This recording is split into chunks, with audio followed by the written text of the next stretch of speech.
est-ce qu'il y en a une où tu t'es dit, si ça marche, en fait, on a changé le monde? Typiquement la fusion nucléaire, Ouais. tu te dis, en vrai, si ça marche, il y a moyen qu'on soit assez tranquille. Le secteur de l'énergie, il touche tous les autres secteurs, c'est à la base de toute industrie, et à partir de là, il y a quand même ce gros challenge de notre époque, qui est la transition énergétique. Est-ce qu'il y a des erreurs que les entrepreneurs font quand ils lèvent des fonds?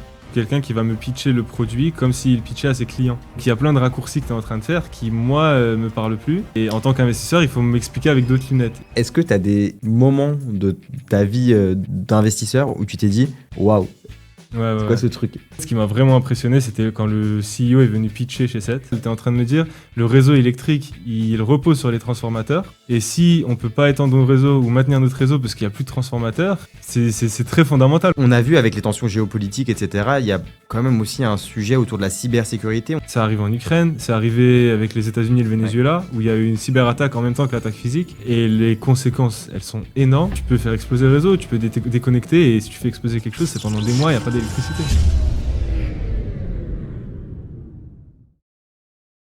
Bonjour à tous, bienvenue sur La Place, le podcast où on accueille les différents investisseurs de l'écosystème européen. Aujourd'hui, on a le plaisir d'accueillir un investisseur qui nous vient de l'étranger, qui nous vient d'Amsterdam, Wassim Nejar du fonds SET Venture. Bonjour Wassim. Bonjour Elie, J'espère que tu vas bien, c'est un plaisir de te recevoir. Donc tu fais partie du fonds SET Venture, qui est un fonds qui investit en énergie. On sait que depuis 20 ans, les émissions de CO2 liées à l'énergie ont explosé. Aujourd'hui, je crois que c'est 75% justement des émissions de gaz à effet de serre. Quel est ton avis là-dessus? Est-ce qu'on peut encore agir? En fait, c'est toujours un peu compliqué parce que le secteur de l'énergie, il touche tous les autres secteurs. C'est à la base de toute industrie, d'utiliser du gaz, de l'électricité ou autre. Et à partir de là, il y a quand même ce gros challenge de notre époque qui est la transition énergétique. Et ça avance et c'est pour ça que ça existe depuis une vingtaine d'années et pour continuer à faire avancer les choses. Ouais, donc ce que tu dis, c'est que finalement, le monde avance, on a forcément besoin d'énergie, donc c'est normal que les énergies représentent une grosse partie des gaz à effet de serre. Oui, c'est ça. Très bien. On va revenir en détail là-dessus, on va parler de ton parcours, on va parler de SET, puis on parlera un petit peu des tendances et de ce que tu vois et ce que tu penses de l'écosystème. Déjà, pour démarrer, pour ceux qui ne te connaissent pas, est-ce que tu peux te présenter en quelques mots, nous dire voilà, d'où tu viens, etc. Oui, bien sûr. Donc, je m'appelle Wassim Nejar.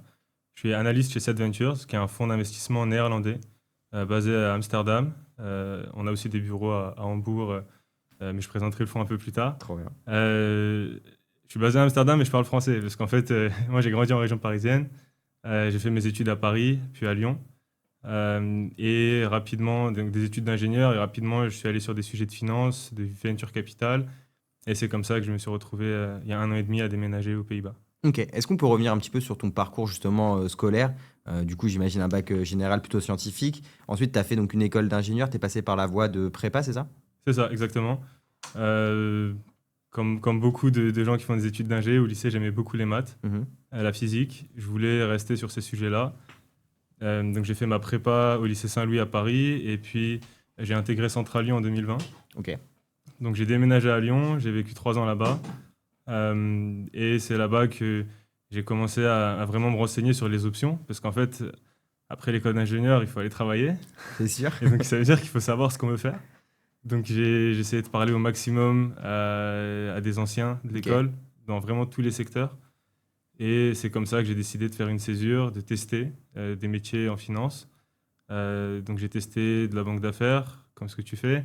J'ai testé Transaction Services, en fait plusieurs métiers autour de la transaction. Ok. Et la dernière partie de césure, elle était en Venture Capital chez BPI. Et en fait, j'ai vraiment aimé ce stage. J'ai beaucoup aimé et j'ai décidé juste de rester sur ces sujets-là. J'ai fait mon stage de fin d'études chez Partech et puis après, j'ai réussi à intégrer le monde du VC. Trop bien. On va revenir sur ces différentes expériences. Donc oui, il y a ingénieur, puis ensuite spécialisation dans la finance, donc plutôt finance d'entreprise Oui. en l'occurrence. Et donc chez BPI, donc tu faisais déjà du venture capital, donc il y a un fonds de VC chez la BPI, c'est ça? Oui, en fait, BPI, c'est une grosse structure, donc c'est toujours un peu difficile à comprendre de l'extérieur. Mais il y a une branche innovation qui contient en fait un tas de fonds avec des stratégies différentes. sur de la santé, sur du digital. Et moi, j'étais dans le fonds qu'on appelle Green Venture, Ok. qui fait des séries A, B, plutôt hardware. Donc, c'est le fonds Écotechnologie 2. BPI, il y a 3 grandes activités. Il y a investissement, Mhm. financement qui est très connu de la plupart Ouais. des startups. Et il y a tout ce qui est autour de l'assurance export. Et là, c'est Ah, plutôt avec des grosses entreprises. et donc, toi, tu étais sur la partie venture capital, donc investissement direct en equity dans des startups, donc tu disais série A, série B, donc plutôt assez mature, on va dire. C'est ça. Et purement hardware à l'époque. Ok. Et ça, purement hardware, ça faisait écho quand même à ton parcours d'ingénieur, j'imagine. En fait, c'est ce qui a fait que j'ai autant aimé ce stage et le venture capital. Ok. Parce qu'en fait, j'étais en école d'ingé, je savais pas forcément ce que je voulais faire. Je savais que j'aimais bien les sujets un peu techniques. J'étais pas sûr de vouloir vraiment bosser en labo. Ok. Et donc j'ai testé des métiers de finance pure. Et là, après, ce qui me manquait, c'est que j'avais plus l'impression d'utiliser toutes ces connaissances de mécanique, d'automatique industrielle, des sujets qui m'avaient beaucoup plu. Ok. Et quand j'arrive chez BPI et que je me rends compte que tous les calls avec les entrepreneurs, c'était en fait avec des ingénieurs, des gens qui ont fait des fois les mêmes écoles que moi, la même école que moi, et je me disais, mais c'est parfait. Parce que toute cette connaissance technique, là, elle sert à quelque chose. Ça te Elle sert à permettait, créer du ouais. lien, elle sert à mieux comprendre et plus rapidement s'approprier les sujets. Et donc, Ouais, en c'était fait, ça a été parfait. naturel, quoi. C'était parfait, oui. Ok. Mais donc, ça fait partie quand même, c'est un de tes piliers, ce côté technique. Encore aujourd'hui, on en reparlera, mais c'est ce côté compréhension technique, vraiment, ça a fait la différence pour toi, en tout cas. C'est ce que j'aime dans le VC. Ok. Et c'est pour ça que je suis allé sur des sujets climat, énergie, en Et partie. parce que justement, c'est là où tu retrouvais les plus grandes composantes techniques, on va dire. C'est ça. C'est pas la seule raison, mais oui, c'était Ok. une raison importante. Et donc, après BPI, tu vas chez Partech, C'est ça. fonds de VC français, un des plus gros, un des plus grands en France. Est-ce que tu peux nous expliquer ce que tu faisais là-bas? Bien sûr. Donc, Partech, pareil, ils ont plusieurs stratégies. C'est un très vieux fonds. Ouais. Il me semble un peu plus d'une trentaine d'années. Et donc, j'étais dans une stratégie assez récente qui s'appelle Partech Impact. Ok. Donc, c'est un fonds de growth equity, très late stage, au-delà de la série B et au-delà. Ok. Et c'était encore des sujets d'impact, donc du climat, mais aussi social, éducation. Et comme c'est du late stage, c'est aussi plus financier que de la série A, par exemple, Oui. chez BPI. Qu'est-ce qui a fait que, en fait, finalement, dans ces deux expériences, on retrouve ce côté impact environnemental, énergie, etc. Et donc, au-delà de l'aspect technique, est-ce que toi, Oui. au fond, il y avait déjà une certaine conviction et une envie, on va dire, de changer les choses? En fait, je pense qu'il y avait 3 raisons. La première, c'était que je voulais quelque chose qui soit quand même financier. Je Ouais. voulais pas vraiment devenir purement ingé. Ok. Je voulais ce côté technique. Donc, idéalement, quelque chose à la croisée entre les 2 premières raisons. Et la dernière, c'est que, et c'est toujours difficile à formuler, parce que impact, on peut voir de l'impact dans beaucoup de choses, mais je le vois plutôt comme se concentrer sur des besoins quasi primaires, Ok. et donc des sujets de santé, des sujets d'éducation, des sujets d'énergie. Tu es toujours sur des choses quand même assez primaires. Et moi, c'est ça qui me plaisait. Après, évidemment, c'est de l'innovation, donc c'est du temps un peu plus long. Mais pour moi, c'était vraiment important que je puisse voir ce sens très concret Ok. où, Que ça puisse être où palpable, en fait, voilà, où je peux finalement? vraiment le relier à de l'économie réelle et le relier aussi à des problématiques de premier ordre. Ok, donc palpable, concret et qui t'impacte, en fait, directement, toi, potentiellement, dans ta vie de tous les jours, presque. C'est ça. Ok. Le sujet de la transition énergétique, c'est un des grands défis actuels. Ça, c'est sûr. Comment justement tu rencontres cette venture? Parce que donc c'est pas en France. Mm. Comment ça se passe? Voilà, tu es en stage de fin d'études. Il me semble que tu as démarré en plus hyper rapidement entre les deux expériences. Oui, oui. Comment tu passes de voilà, travailler à Paris dans un fonds français à aller travailler à Amsterdam? Ouais, c'est marrant parce que c'était c'était pas forcément prévu. Ok. Quand j'étais petit, je voulais toujours. Je me disais quand je serai grand, j'irai à l'étranger. Au final, quand on grandit, on se dit qu'on veut rester proche de ses parents et qu'on veut plus forcément aller à l'étranger. Bon, là, c'est le bon compromis, c'est pas très loin. Ouais. Mais l'histoire, c'est que j'ai eu la chance de faire 2 stages en venture pendant mes études. Et donc, à la fin de mon stage chez Partech, en fait, je sais quand même ce que je veux. Mhm. Et je sais que je veux pas juste faire du venture. Je sais que je veux faire des sujets série A ou au-delà. Ouais. Parce que je voulais quand même un peu de data. Je voulais des sujets qui soient climat, mais plutôt industriels. Et en fait, l'énergie, c'est là où il y avait le plus cette branche très industrielle. Et j'avais bossé sur quelques deals énergie dans les 2 précédents stages, c'est ce qui m'avait plu le plus. Et après, le dernier critère, c'était idéalement un fonds qui a quand même qui est là depuis pas mal de temps, où je puisse apprendre vraiment de l'équipe parce qu'ils font ça depuis très longtemps. Tu commences à filtrer, tu prends ta base de données, la DVC, il en reste plus beaucoup avec tout ça. Et à ce moment-là, Partech organise un verre à Paris avec Seth. Donc c'est comme ça que j'entends parler de Seth. Et donc j'ai eu la chance de pouvoir passer le process. Et en même temps, c'était un des premiers choix parce que, comme je t'ai dit, il n'y avait pas. Oui, il n'y avait pas grand monde. Est-ce que tu te autant de souviens fonds. dans tes critères justement que tu as énoncés, est-ce qu'il y en a, c'est quoi les 3 autres noms peut-être qui sont sortis de mémoire comme ça? Ouais, il y avait. T'avais Climat Alantra en Espagne. Ok, T'as Tilt Capital Partners à Paris. ouais, Et t'avais Future Energy Ventures en Allemagne. mais bon. J'en oublie peut-être d'autres. Ouais, non, mais Mais c'est cohérent et donc finalement, bon, c'est les Pays-Bas qui t'ont attiré. ouais, c'est ça, c'est ça. Et après, être dur sur ces critères-là, ça voulait dire qu'il fallait être flexible sur le lieu. Ouais. Et Et finalement, ça n'a pas été trop dur de franchir le cap géographique, on va dire. en fait, c'est à côté. Ouais. Et je partais du principe qu'il n'y aurait pas forcément de gros dépaysement, parce que Mhm. c'est pas assez loin pour que je sois dépaysé, comme en allant sur un autre continent. Ouais. Et au final, du coup, retour d'expérience? Au final, je suis très très heureux là-bas. Et donc, très bonne surprise. Comment sont les gens à Amsterdam par rapport aux Parisiens?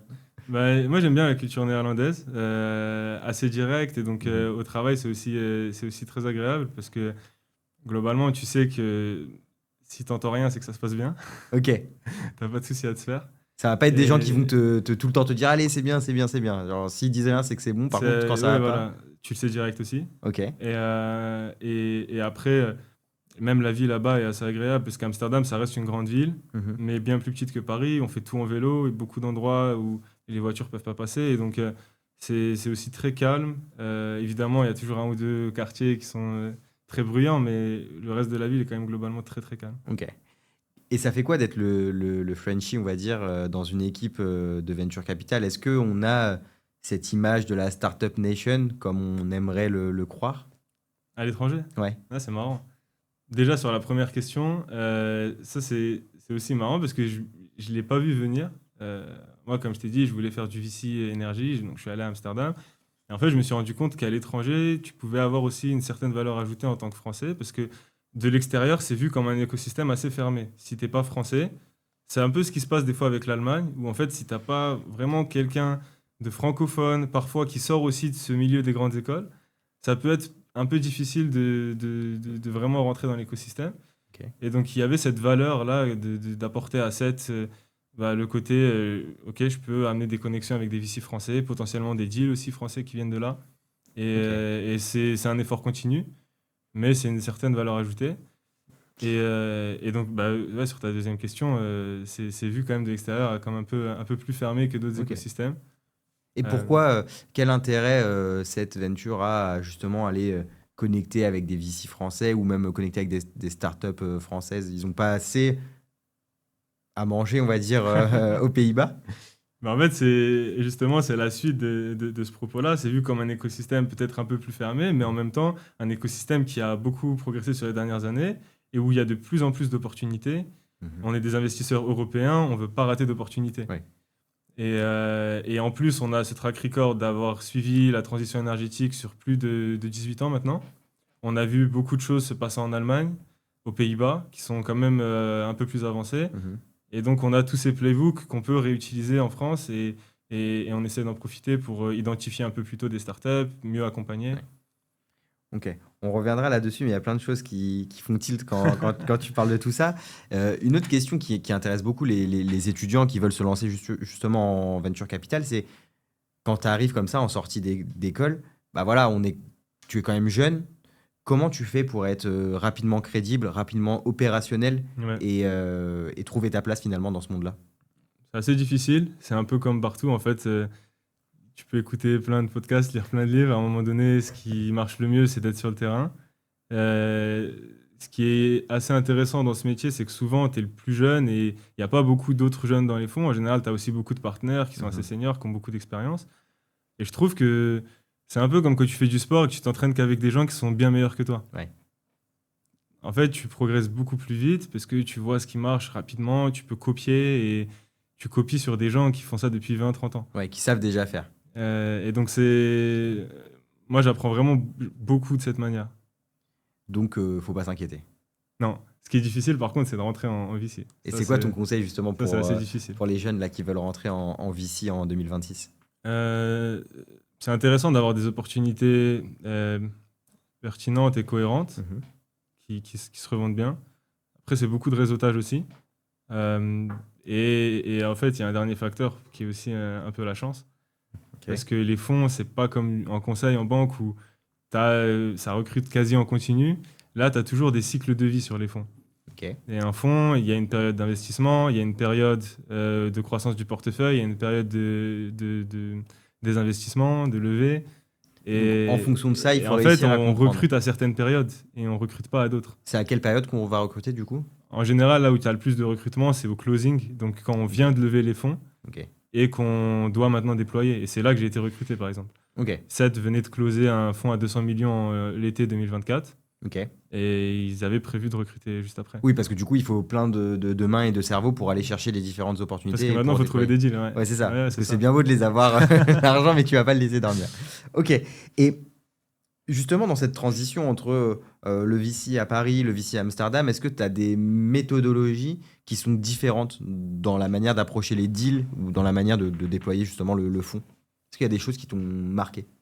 Euh, En fait, je sais pas si c'est vraiment quelque chose qui est entre Paris et les Pays-Bas Mhm. ou si c'est lié au fait qu'on ce fonds fait que de l'énergie depuis longtemps. Ok. Mais je trouve on fait énormément de recherches et qu'après, on le voit des fois sur certains deals où notre due diligence avant term sheet, elle est quand même assez poussée. Ok. Et ça, c'est une partie que je trouve très intéressante dans le métier en tant que junior parce que c'est là où on apprend le plus. Euh, et après, un dernier truc, par contre, là, un peu plus néerlandais, c'est ils sont un peu durs en affaires aussi. Donc, sur les négociations, c'est aussi. Ah ouais, ils sont plus, plus Ouais, tranchants, on va dire. oui, mais c'est parce que ça fait sens. Ça fait sens. Quand tu fais ça depuis 18 ans, tu es aussi beaucoup plus pragmatique sur le marché. Tu connais le marché, Mhm. tu connais les différents secteurs du marché et tu sais dans quoi tu t'engages. Et donc, tu sais aussi comment tu vas accompagner, tu peux vendre tout ça, mais derrière, il faut être pragmatique Oui. sur ce dans quoi on investit. Et puis au final, il y a quand même cet intérêt qu'a l'investisseur à négocier le mieux possible parce que bah, c'est le retour sur investissement derrière qui compte malgré tout. Oui, oui, bien sûr, bien sûr. Ça, on va pas nier. Et après, tu as aussi le sujet de si tu lèves à une valo qui est trop déconnante, Après, après, l'equity story, elle est plus difficile si tu as des down rounds. bah, c'est ce qu'on voit enfin, c'est ce qu'on a beaucoup vu en 2025, justement, des startups qui ont galéré à lever en 2025 parce qu'elles avaient levé à des valos trop élevés Mm. précédemment. Toi, tu interviens justement dans ces phases de négociation, de valorisation sur les deals? Pour l'instant, on va dire, je vais pas parler pendant la négo. Je participe jusqu'au bout. Donc, quand il faut rédiger la term sheet, faire la cap table, faire les valorisations, oui. Mhm. Après, pour l'instant, c'est quand même les partenaires qui sont assez bons sur la Ouais. négociation en tant que telle. Ouais, bah, ils ont plus Mais c'est d'expérience, toujours etc. intéressant d'y assister. Ok. Ça, par contre, j'essaie vraiment d'y assister parce que si on n'apprend pas à ce moment-là, le jour où c'est notre tour, on l'aura pas vu. Oui, c'est sûr.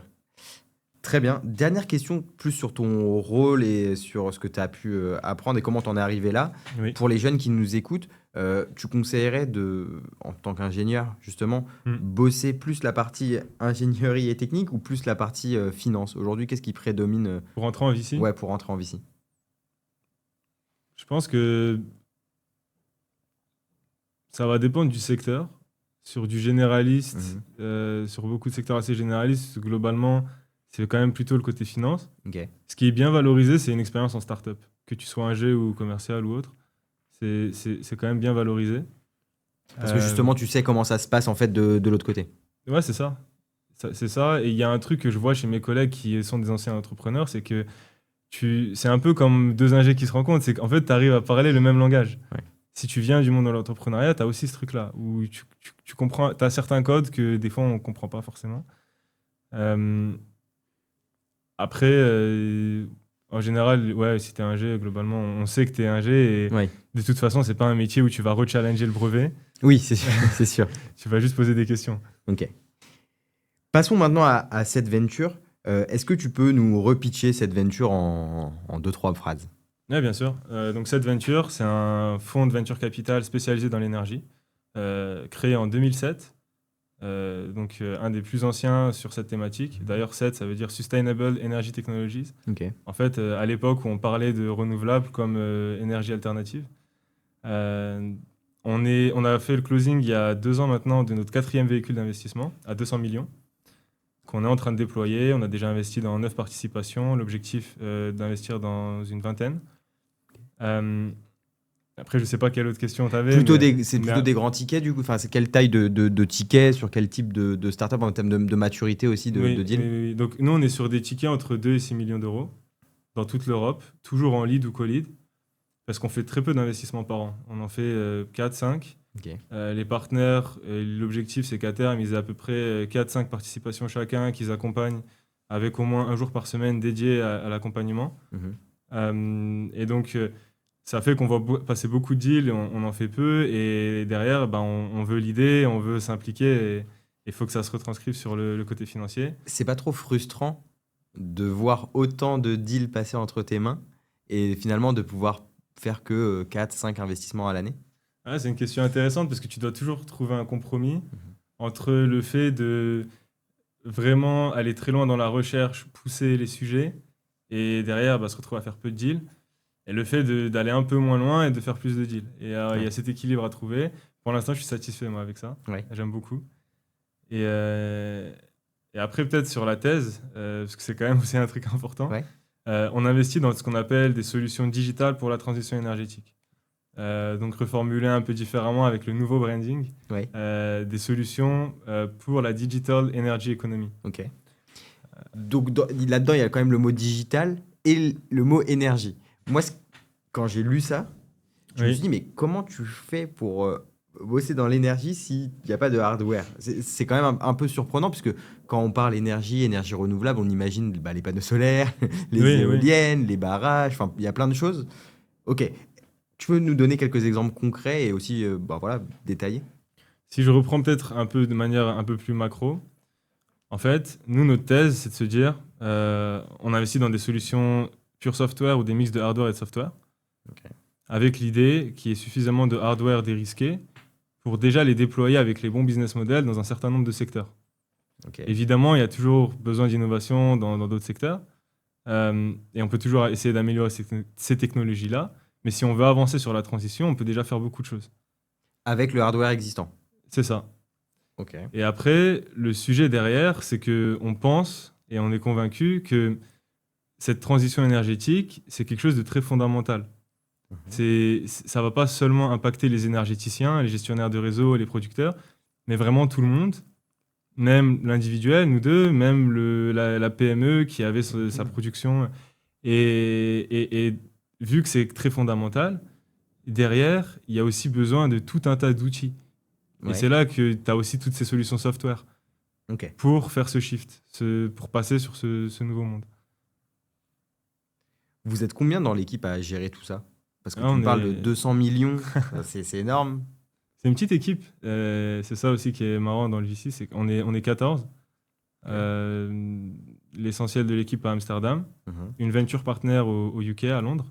Ex-entrepreneur, très bien connecté. Donc ça, ça apporte vraiment beaucoup à l'équipe. Et après, on a 2 personnes en Allemagne, un partenaire, un associate, à Hambourg, qui Ok. couvre globalement tout ce qui est Allemagne, Autriche, Ouais, donc vous avez des petites DACH. antennes locales, on va dire. C'est ça. Très bien. Pour revenir sur le fonds, donc la taille du fonds, donc 200 millions, qui est derrière? Qui sont les LPs? C'est une des particularités en plus de cette. Donc, on va avoir, on va dire, des LP comme beaucoup d'autres fonds où tu as toujours quelques banques, assurances, tu as des individuels, des ex-entrepreneurs. Ok. Mais on a aussi plusieurs énergéticiens, plutôt région d'Ar, Benelux. Donc, par exemple, Elia, qui est un des gestionnaires de réseau belge, mais qui a aussi des activités en Allemagne. Ok. Euh, et ça nous apporte beaucoup. Et parce que on a ces échanges, on peut savoir quels sont leurs enjeux actuels. Eux, ça leur permet aussi d'avoir une sorte de veille sur le marché. Mhm. Et Et après, ceux-là, est-ce qu'ils peuvent, par exemple, au même titre qu'un corporate venture pourrait le faire, peut-être intégrer chez eux directement les solutions que vous avez identifiées sur le marché? Ça arrive? ah, mais clairement, Mhm. et c'est pour ça que c'est intéressant pour eux d'avoir investi dans un fonds comme cette. C'est de s'assurer que malgré la R&D qu'ils ont en interne, ils puissent quand même des fois simplement acheter des solutions qui sont sur le Ouais. marché et qui sont suffisamment innovantes pour qu'ils aient pas à le faire en interne. Ouais, parce qu'on sait comment c'est les grands groupes en termes d'innovation, c'est pas ce qu'il y a de plus rapide, on va dire. Oui, oui, des fois c'est un peu compliqué. C'est pas les mêmes enjeux. Et comment ça se passe justement les coulisses d'investissement chez Seth? Si tu peux nous parler peut-être d'un deal que vous avez fait récemment, Hmm. voilà, du sourcing à la due deal jusqu'à l'investissement, comment ça se passe? C'est quoi les grandes étapes et comment aussi toi tu travailles Oui, là-dedans? oui. Je pense qu'un bon exemple, c'est Enrise, le premier deal français qu'on a fait l'année dernière. Ok. Pour ceux qui connaissent pas, est-ce que tu peux pitcher en deux phrases Oui, bien Enrise? sûr. Donc Enrise, c'est un développeur de projets solaires sur toiture pour des bâtiments commerciaux et industriels. Ok. Et donc l'idée, c'est de faire de l'autoconsommation et de réduire la facture d'électricité de ces industriels de l'ordre de 30%. Ok. Eux, du coup, ils n'installent pas les panneaux solaires, juste ils ont un software qui permet de gérer la production et la consommation, c'est ça? En fait, leur brique digitale va permettre d'accélérer toute la phase de développement de projet Ok. et ensuite aussi la phase de gestion, d'asset management Ok. et ensuite de revendre l'électricité aux Ok. locataires Donc pur des software. immeubles. En fait, c'est un peu plus compliqué que ça parce que tu vas quand même posséder ces panneaux Ok. avec une solution de financement. D'accord, d'accord. Donc, mais voilà, donc c'est un cas, on va dire, un peu hybride par Oui, rapport c'est à ce que vous ça, c'est faites. ça. Mais en fait, c'est ça des fois qui est mal compris par rapport au fait qu'on parle de digital, c'est qu'on fait pas que du pur software. On peut aussi faire du hardware, mais tu vois, avec Enrise, c'est pas des panneaux solaires complètement nouveaux. Oui, l'innovation, elle n'est pas sur le L'innovation, hardware. elle est sur la façon dont ils permettent de déployer ces Ok. panneaux avec j'essaie de pas utiliser trop d'anglicisme, mais Non, avec un vas-y. business case qui fait sens. Oui, donc oui, c'est ça. C'est l'innovation, elle n'est pas sur le hardware. L'hardware, il est déjà existant. C'est pas eux qui vont optimiser le panneau solaire. Par contre, là où eux, ils nous amènent une innovation, c'est la partie software et c'est ça qui fait la différence. C'est ça. Il y a un modèle économique et il y a un déploiement qui est plus rapide que ce que les autres acteurs du marché peuvent faire. Ok. Comment vous avez trouvé cette startup? Et justement, c'est là où c'est intéressant parce que ça montre très bien notre façon de fonctionner sur pas mal de deals. En fait, on développe une thèse sur un secteur. On parle à énormément d'acteurs, à Mhm, énormément d'experts, à énormément de startups, de fondateurs. mhm. Et après, on se forge notre propre opinion. À quoi ressemblerait un gagnant sur ce marché? Ok. Et à partir de là, c'est quelque chose que, évidemment, tu t'ajustes au fur et à mesure des discussions et des nouvelles données que tu peux récupérer.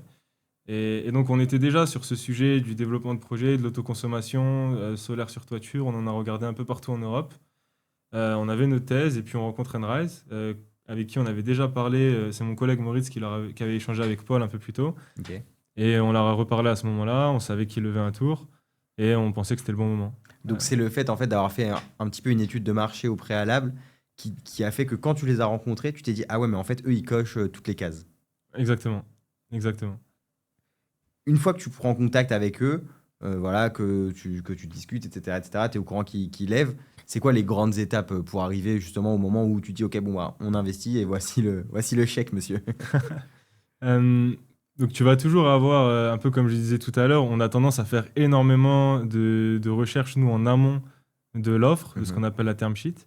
C'est quoi genre, du coup comme recherche que tu vas faire? Ça va être tout ce qui est échangé avec les experts du marché. Ok. Ça va être regarder le modèle financier sur un projet comme ça, sur un acteur qui développe des projets. Bah là, il y avait un gros enjeu de modèle financier, où on a aussi travaillé avec des experts, évidemment, de project finance, d'infrastructure. Tu as les enjeux de marché, de régulation, parce que sur le solaire, il y avait quand même beaucoup de débats. Ouais. Et il y a eu beaucoup de changements depuis. Après, on a toujours cette grosse conviction que l'autoconsommation, c'est ce qui doit arriver. Ouais. Et qu'après, évidemment, il y a encore des ajustements à faire où il faut combiner éventuellement à terme avec des batteries. Mais on a toujours cette conviction-là, et c'était ça à l'époque, la grosse conviction. Mais le marché français, bah, il fallait quand même se renseigner sur tout ça. Euh, et après, je pense que tu le sais aussi, c'est que c'est toujours du cas par cas, c'est un peu Oui. difficile de généraliser. Et comment ça s'est passé là, disons, sur ce cas-là, comment ça a été quoi les grandes étapes? Donc, Ouais, donc après, là, après l'étape de recherche, donc, ok, vous aviez des fortes convictions sur le projet.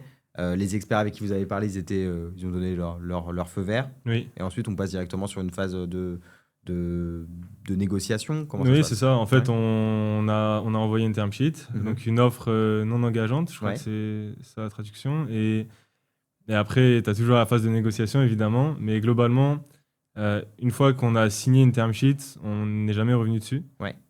Donc c'est pour ça que je te disais qu'on fait vraiment toute cette recherche en amont et qu'une fois qu'on a signé la term sheet, et globalement, on appelle ça confirmatory due diligence. Ouais, Donc c'est ça. c'est C'est juste vraiment, tu confirmes, mais bon, il voilà, n'y a pas de raison, quoi. on va avoir le légal, le financier. Dans ce cas-là, il y a eu aussi une revue du BP comme classique. Et donc les différents due deals que tu peux faire, mais de manière assez classique Ouais. et pour confirmer. Ça avait pris combien de temps à peu près le deal à se faire? Je pense du premier call jusqu'au closing final, je pense que tu autour de 2 3 mois. Ah, c'est rapide.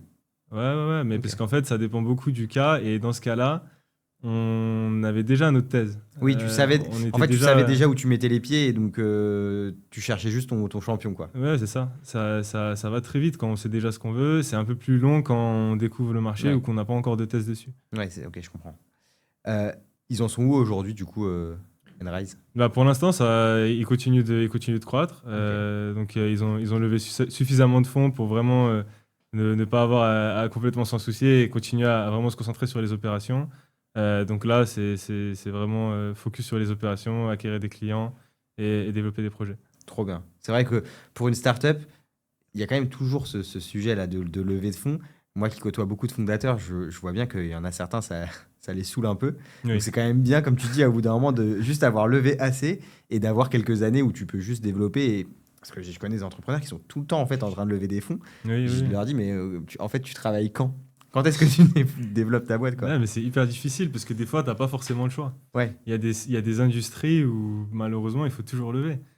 Mais est-ce que c'est pas Et finalement un peu un red flag quand on voit comment c'est compliqué aujourd'hui de lever des fonds? Est-ce que ça peut pas être un petit red flag pour un investisseur? en fait, si tu fais par exemple de la deep tech, tu regardes tout ce qui est nuclear fusion Ouais. nucléaire, euh, t'as pas trop le choix. Et donc là, ce qui va se passer, c'est que tu vas juste trouver des investisseurs qui acceptent, qui prennent ce Ouais. risque-là, qui ont ces thèses-là. Ces thèses peut-être un peu plus long terme, où ils savent que c'est un peu plus de capex, un peu plus de hardware. Et après, la difficulté pour ces acteurs-là, c'est de trouver ces bons VC, Ouais. parce qu'il y en a peut-être un peu moins que du classique pure software. Mais c'est comme ça que je vois les choses. Ouais, donc comme on le dit à chaque fois dans ce podcast, il faut juste s'adresser à la bonne personne, quoi. Si Exactement, tu t'adresses à exactement, n'importe qui, c'est sûr que ça va pas le faire.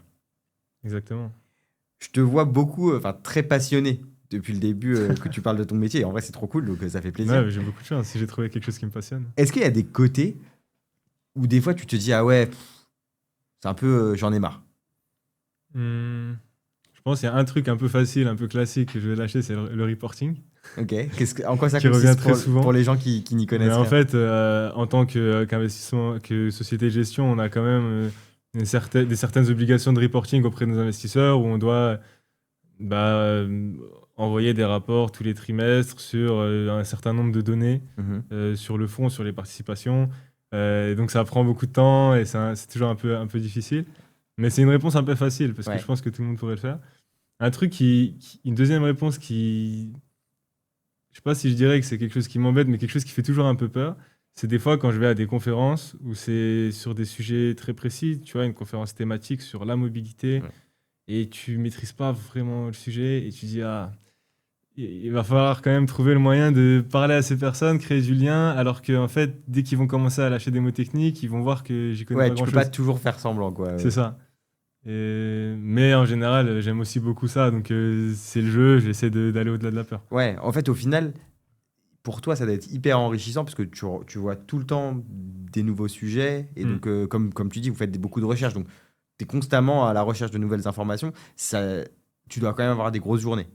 Oui, oui, C'est oui, quoi les oui. horaires que tu fais à peu près? On veut pas d'écouter les auditeurs, hein, Je mais. pense, je pense en moyenne, je dirais, je commence en général autour de 9 heures ou un peu avant 9 heures, et je termine en moyenne autour de 20 heures, 20 h 30, Ouais. des fois plus, des fois moins. Mais c'est ma moyenne et j'essaie de m'y tenir. Et après, l'avantage de ce métier, c'est que tu as aussi une certaine flexibilité. Donc, je sais quel jour je veux m'entraîner, je sais quel jour je veux.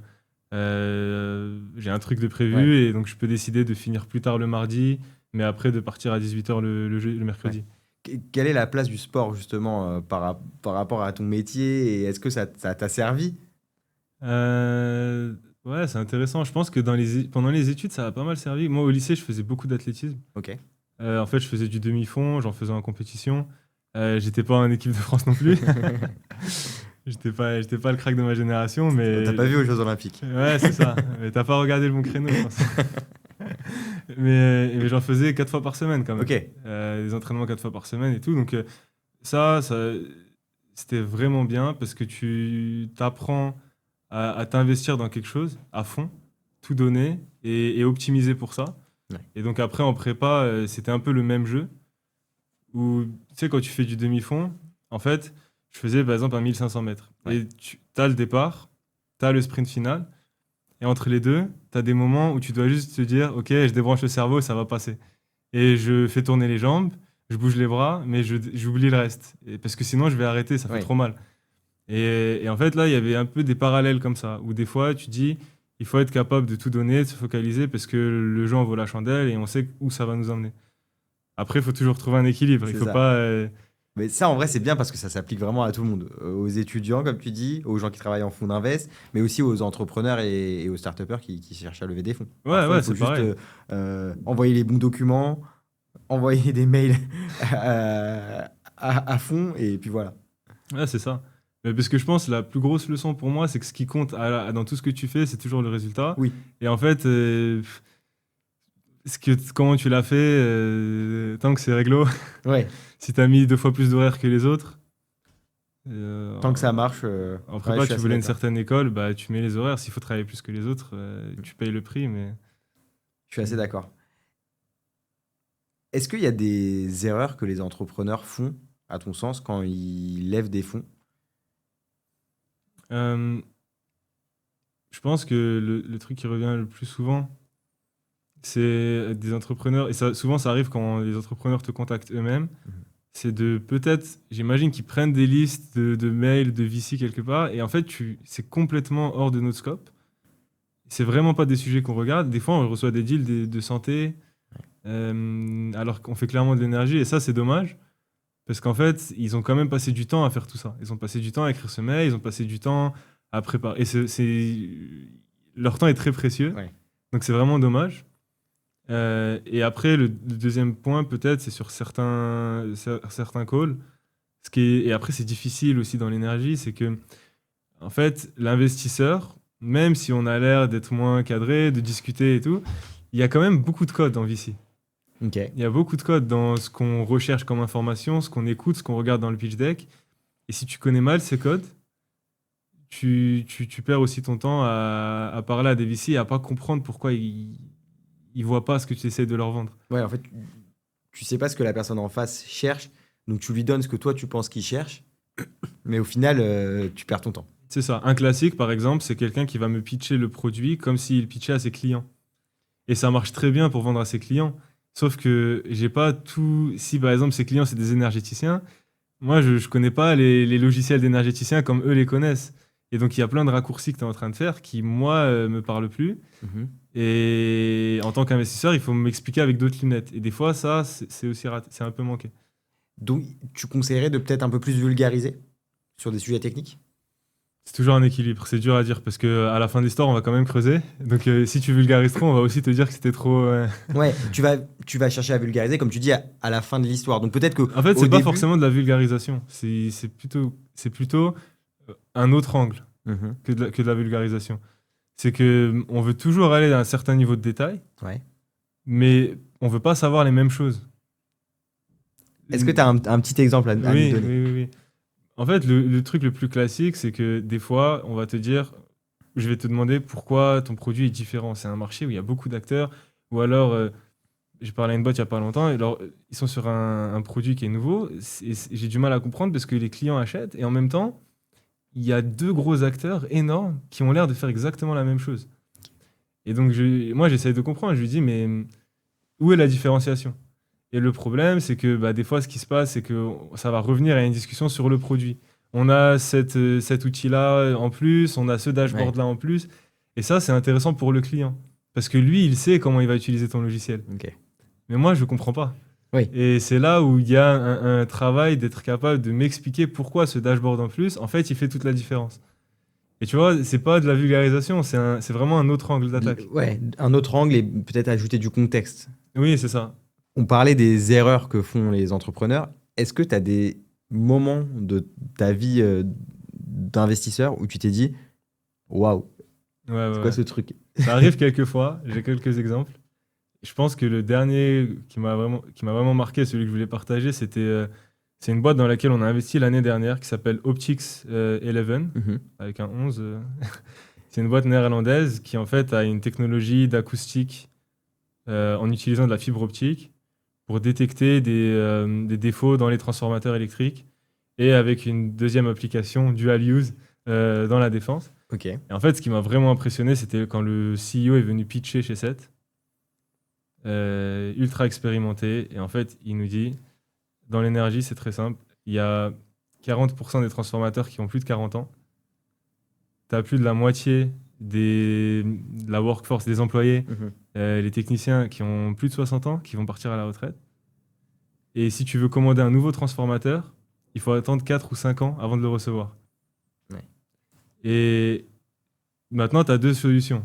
Si tu veux étendre ton réseau avec tous ces sujets d'électrification qu'on a actuellement, en fait, soit tu rajoutes du hardware, soit tu t'arranges pour que le hardware existant il puisse durer plus longtemps. Et avec tout ce que je viens de te dire, le fait que c'est compliqué de remplacer un transformateur qui a pris feu, qui est mort, tu as cette solution qu'ils apportent de détecter, de faire de la maintenance prédictive parce qu'ils détectent des signaux vraiment très très tôt, ça a énormément de valeur. Et en fait, toute cette histoire, là, moi, m'a Ouais, vraiment impressionné. tu t'es senti embarqué directement et tu t'es Ouais. dit ah ouais, effectivement, il y a un vrai problème et tu t'es peut-être rendu compte de l'ampleur du problème, quoi. Mais c'est un peu ce que je te disais en plus en intro, où là, moi, j'aime beaucoup parce que je vois un problème quasi fondamental. Tu es en train de me dire, le réseau électrique, il repose sur les transformateurs. Et si on peut pas étendre nos réseaux ou maintenir notre réseau parce qu'il n'y a plus de transformateurs, Ouais. c'est très fondamental comme Ouais, c'est problème. vraiment le socle, quoi, Oui, oui. de tout le reste. Ok. Et vous avez investi du coup, Oui, on a investi. On a heureusement. investi et une boîte aussi qui se porte très très bien. Généralement, les boîtes dans lesquelles vous investissez, bon, j'imagine que tu vas pas pouvoir tout me dire, mais elles se portent bien encore aujourd'hui. Enfin, l'énergie, c'est encore c'est un marché qui est porteur. C'est pas un marché où les startups sont en difficulté. On peut voir, par exemple, tu vois, la biotech en ce moment, c'est quand même assez compliqué. Ouais. L'énergie, c'est toujours porteur. En fait, ça va dépendre des cas d'application parce qu'il y a eu des industries, des marchés où c'était très très régulatoire. Mhm. Et Ouais. souvent, quand les régulations changent, ça arrive en Allemagne, ça rend les choses compliquées. Après, si je parle de SET, on a cet avantage d'avoir déjà fait nos erreurs il y a longtemps. Ouais. On en fait toujours, c'est du venture, donc tu as toujours beaucoup de risques. Mais il y a quand même des choses qu'on a Ouais. vues, où on sait ce que ça donne, on sait quels sont les exits, on sait où est-ce que les exits sont compliqués, on sait où est-ce qu'ils sont vraiment intéressants. Et en tout cas, on essaie d'utiliser au maximum ces connaissances acquises. Tu parles beaucoup de régulation depuis le début. Comment vous faites justement pour anticiper ces choses-là, ces changements de régulation? Est-ce que vous avez des petites méthodes? Hmm. Vous avez peut-être des équipes en interne En dédiées à fait, ça? je pense que beaucoup de fonds climat le font de plus en plus. C'est que tu regardes vraiment le modèle économique. Et par exemple, avec Enrise, on savait qu'il y avait un risque sur les régulations. On accepte le risque parce qu'on se dit, il y aura peut-être un chamboulement à court terme. Mais Ok. nous, la vision de long terme, le modèle économique qui fait sens, la tendance macro où on pense que le système énergétique il va devenir, entre autres, hyper local, où l'idée c'est de consommer au plus près de là où on produit, Mhm. et ben, ça rentrait dans nos tests, tout ça. Oui. Et Donc, on fait du VC, on peut investir pour plusieurs années, c'est pas du très court terme. Et donc c'est un peu comme ça que des fois on ressort de cette régulation. Et après, évidemment, il y a aussi le cas simple d'investir là où il n'y a pas du tout de régulation dans le business model. ok. Oui, donc tu vas en connaissance de cause Exactement. et en fait tu te dis, même si ça arrive maintenant, c'est pas grave, je fais confiance en l'équipe et je sais que sur le long terme, au final, ça va bien se passer. Et c'est parce qu'on a toute cette thèse sur le marché et on pense que c'est la meilleure le meilleur business model, la meilleure équipe pour faire Ouais, ça. parce que tu as étudié le marché au maximum. Ouais. Si on se met de l'autre point de vue, côté startup, Mm. quel intérêt d'avoir cette venture à son board? Euh, Premier intérêt, c'est le réseau. Parce que en 20 ans, on a eu des entrepreneurs qui ont fait des beaux exits, qui sont toujours dans notre réseau, qui peuvent apporter ces conseils-là. On regarde l'Allemagne, les Pays-Bas depuis longtemps, où on a aussi beaucoup de réseaux et que ces écosystèmes-là, ils sont en avance quand même sur les sujets de transition par rapport à ce qui se passe dans l'écosystème French Tech. Mhm. Et donc, il y a beaucoup de leçons à apprendre et de playbooks à réitérer. Ouais. Euh, et après, il y a aussi les LP, etc. Et le deuxième intérêt, c'est l'expérience de l'équipe, où on sait ce que le succès, à quoi le succès ressemble. Ok. On a été investisseur dans SensorFact, qui faisait de l'IoT industriel, qui a été racheté par ABB l'année dernière. On était investisseur dans Zonen, qui faisait des batteries résidentielles, Ok. et qui était aussi un très très bel exit. Et on en a vraiment dans pas mal de secteurs sur cette chaîne de valeur de l'énergie. Donc on a aussi vu à quoi l'échec ressemble et à quoi la réussite ressemble. Ouais. C'est intéressant ça comme phrase. Je pense que c'est une phrase à retenir. C'est ouais, vous savez ce que c'est le succès. Vous C'est savez ça, comment le chemin est pour y arriver. c'est ça. Et donc tout ça, on peut le partager. Et après, il y a le dernier avantage qui là est un peu plus évident, c'est le côté financier où on peut apporter du capital et on peut accompagner pour apporter du capital supplémentaire. Généralement, comment ça se passe? Donc vous investissez plusieurs fois au cours de la vie d'une startup, c'est ça? Et c'est l'intérêt aussi de ce véhicule qu'on a actuellement. On fait des premiers tickets entre 2 et 6. Et après, on peut réinvestir jusqu'à 15 millions par participation. D'accord. Donc on peut vraiment suivre sur plusieurs tours et continuer d'être pleinement impliqué. Et derrière aussi de ramener d'autres invests. Donc un exemple, on est investisseur dans Instagrid. C'est une boîte en Allemagne qui fait des batteries portatives pour chantier, médias, défense. Euh, on était investisseur sur la série A. Ok. À l'époque où peu de batteries étaient vendues. Et là, ils ont fait il y a 1 an et demi, 2 ans, une série C à plus de Sympa. 90 millions de dollars, où là, des investisseurs US sont rentrés. Et là, la boîte est en train de s'étendre aux US. Donc ça prouve aussi qu'on Ouais, c'est une belle confirmation. on a cette Beau track, capacité aussi, si ça track marche. record. Ouais. Est-ce que ça vous arrive de vous battre, entre guillemets, avec d'autres VC pour obtenir les meilleurs deals? De plus en plus. Ouais. Parce qu'il y a 10 ans, il y a 15 ans, c'était pas aussi hype. Et maintenant, les fonds climat regardent de plus en plus.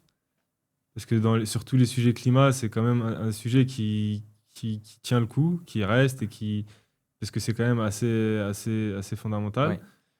Ouais.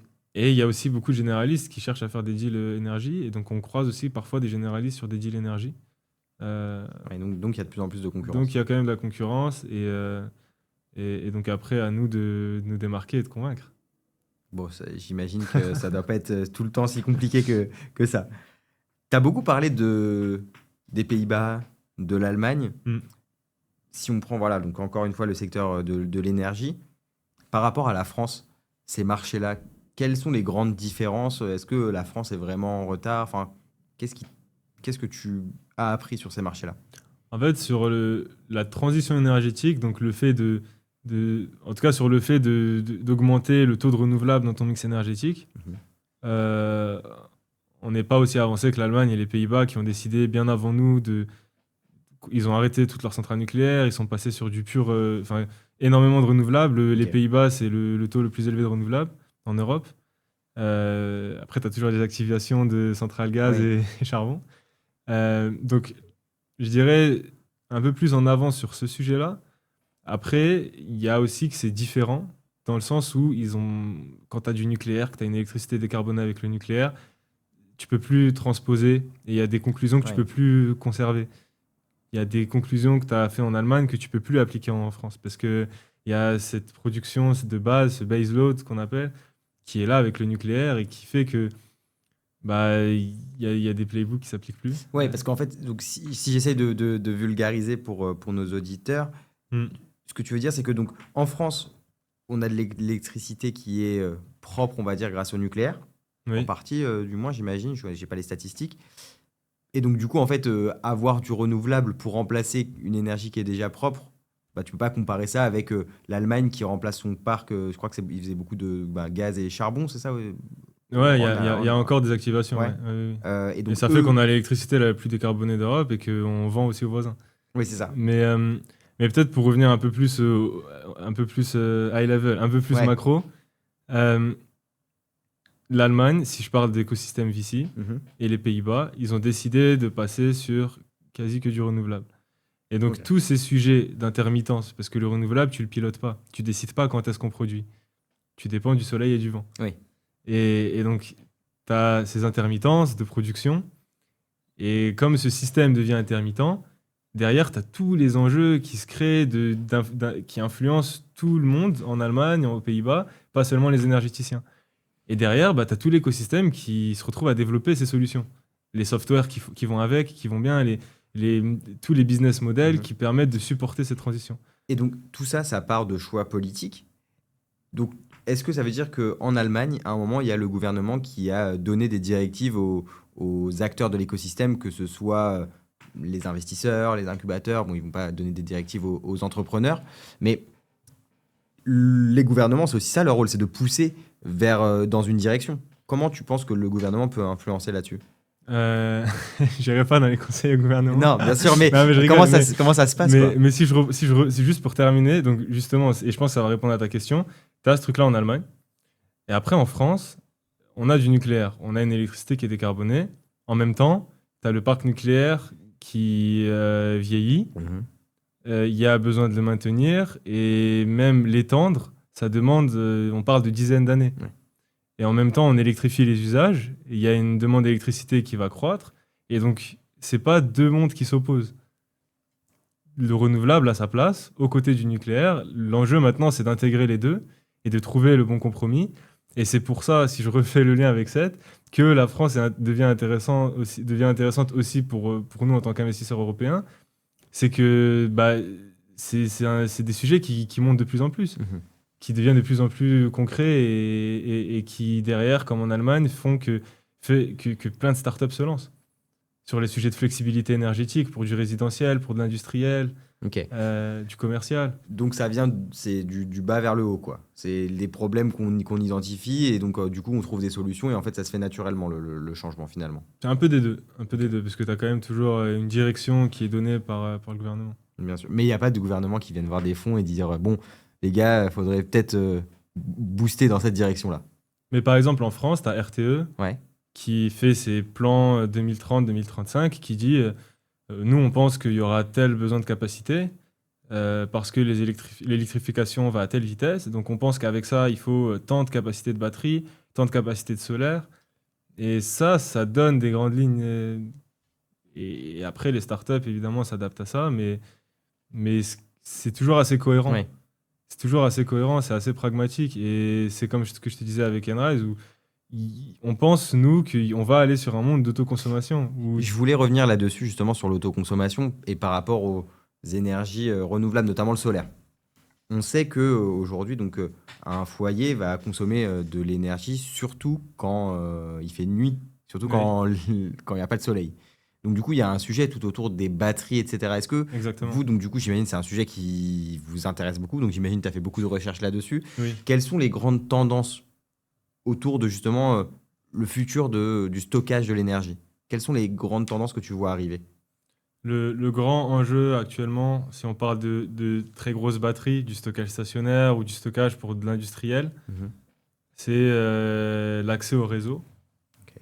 Où en fait, tu peux avoir une batterie, tu peux avoir un besoin sur le réseau, et en même temps, il faut être capable d'avoir les accès au réseau, parce que des fois, il faut étendre la connexion au réseau pour que la capacité qui circule, la puissance soit suffisante. Mhm.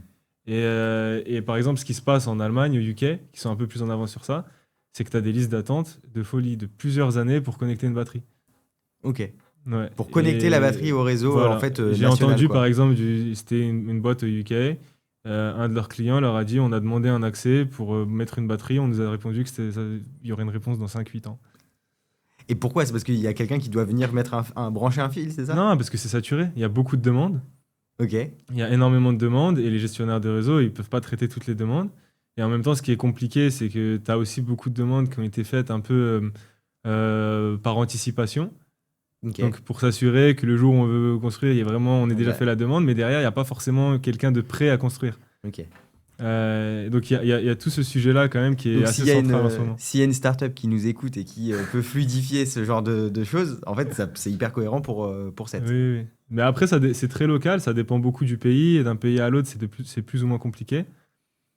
En France, l'avantage, c'est que globalement, tu as Enedis qui gère quasiment toute la distribution, D'accord. RTE qui gère toute la transmission. C'est assez centralisé. Parmi toutes les startups que tu as vues et toutes les nouvelles solutions autour de l'énergie que tu as pu rencontrer, est-ce qu'il y en a une où tu t'es dit, si ça marche, en fait, on est tous tranquilles et puis on a changé le monde. Je pense que c'est un peu compliqué parce qu'à chaque fois, nous, on regarde pas les sujets très, très, très. Euh, ça m'énerve, j'ai pas les traductions à chaque fois, mais moonshot, où tu vas Ouais. aller sur vraiment un truc très, très deep tech, typiquement la fusion nucléaire, où Ouais. tu te dis, bah, en vrai, si ça marche, il y a moyen qu'on soit assez tranquille. Ça, c'est impressionnant. On avait investi dans une boîte qui faisait ça, qui s'appelle General Fusion, Ok. qui d'ailleurs là annonce une IPO au Canada. Magnifique. Mais c'était sur un fonds qui est déjà. C'était un des premiers fonds de SET. Donc je trouve ça impressionnant. Après, moi, je suis surpris par des trucs beaucoup plus simples. Où des Ouais. fois, je me dis, je vois une boîte, par exemple, je regardais il n'y a pas longtemps dans l'industrie, je regarde pas mal de sujets industriels où tu as un vrai manque d'automaticiens. Et c'est hyper difficile d'en trouver, de les recruter. Et en même temps, comment avoir. C'est fondamental aussi, c'est au cœur d'une industrie, Ouais. Oui, toute oui. l'automatique industrielle. Oui. Et donc, tu as un besoin de passer à un autre monde aussi où on a plus de données, plus de digital. Et comment tu connectes ces deux mondes, le monde très industriel, le monde data, IT. Et j'ai vu beaucoup de solutions sur ça et je me dis, mais ceux qui arrivent à vraiment craquer le truc. Ouais, alors que Et... pour le grand public, ce sujet-là, ça va pas être, ils vont pas se dire waouh, Ouais, voilà, c'est mais in ça. fine, la valeur qui peut être apportée, en fait, elle est finalement énorme. C'est ça. Moi, je suis impressionné par beaucoup de choses, hein. Oui, ouais, bah, il faut. J'imagine dans Ouais, ce métier, si tu es impressionné mais parce par que j'aime rien. beaucoup, oui, oui. On a vu avec les tensions géopolitiques, etc., il y a quand même aussi un sujet autour de la cybersécurité. On a vu qu'il y a Mhm. beaucoup d'attaques, de cyberattaques euh, sur des infrastructures critiques. critiques liées à l'énergie. Ouais. Est-ce que vous cherchez justement des solutions autour Oui, de oui, ça? activement. C'est un sujet qu'on avait discuté quelques fois avec un de nos LP qui est gestionnaire de réseau et qui a ces enjeux-là de cybersécurité. Si je la fais de manière rapide, on a de plus en plus d'outils connectés Mhm. sur le réseau, d'IoT. C'est une chose qui étend la surface d'attaque. Le deuxième problème, c'est qu'avant, tu as globalement EDF qui produit, RTE, Enedis qui gère la transmission-distribution. C'est dans Ouais, leur scope, ça leur appartient. Maintenant, tu as des gens qui sont indépendants, des privés qui viennent, qui mettent des champs solaires, des champs éoliens, qui choisissent leur hardware et qui se branchent au réseau. Mais par contre, s'il y a un problème, c'est toujours RTE qui ouais. va prendre. Et donc là, ça rend les choses très compliquées pour un gestionnaire de réseau. Parce qu'il faut gérer sous cet inconnu-là. Et donc, il y a un gros besoin de cybersécurité parce qu'on le voit arriver très fréquemment.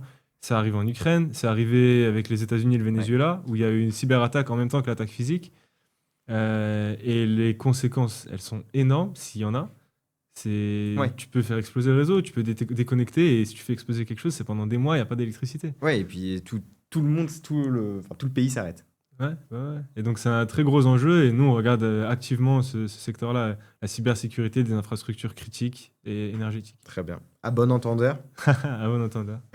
Merci beaucoup, Wassim, pour ce podcast. Merci à toi, Je vais super reprendre tes intéressant. termes. C'était super intéressant. J'ai vraiment appris beaucoup. Je pense que nos auditeurs ont beaucoup appris, tant sur le métier du VC, le secteur de l'énergie, comment les acteurs européens interagissent également entre eux. Donc voilà, n'hésitez pas à vous abonner.